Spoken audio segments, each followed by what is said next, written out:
Pirojkini Pro Max retseptidan yeb ko'rganmisizlar do'stlar. Mani pirojkim umrimda o'xshab chiqmagan. Sizni retseptingiz bilan birinchi marta chiroyli chiqdi deydigan SMS'larni minglab qabul qildim. Xamiriga nimalar solganimni hammasini kommentariyada tepki qilib qo'yaman. Kartoshkamizni yaxshilab qaynatib ezib olganimizdan keyin ichiga qovurilgan piyoz soldim.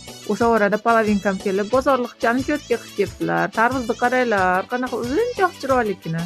Birinchi o'rinda xamirni zuvolacha qilib ustini yopib olib qo'yamiz. 40 minutga esingizdan chiqarasiz ekan xamirni. Erimga svejiy kurini farsham olib keling deb aytgan edim. Qaranglar, qanaqa chiroyli farsh olib ketdi, svejigina. Ichiga xom piyoz to'g'rab o'tirmadim. Kartoshkaga qovurgan piyozimni yarmini farsh ichiga ham so'vordim. Mani yuzimga o'xshab do'mboqina bo'lib, mana zuvolachalarimiz ham ishib chiqdi. Birinchi o'rinda go'sht pirojkini tugib olib qo'ymoqchiman, yaxshiroq ishib chiqishi uchun. Bu pirojkini retsepti shundaki, qaranglar, dam olib pishadi. Zuvolacha qildim, yarim soatga esimdan chiqaraman. Tugib qo'yganimdan keyin yana 40 minutda esimdan chiqaraman. Keyin esa ko'proqgina moyda o'rtacha olovda qovurib olamiz. Baland olovda qovursalaring ichi xom bo'lib qolishi mumkin. Ichi xom bo'lib qolishining sababi ham bilasizlarmi? Ko'rpachadek qovuradi bu xillar pirojkini.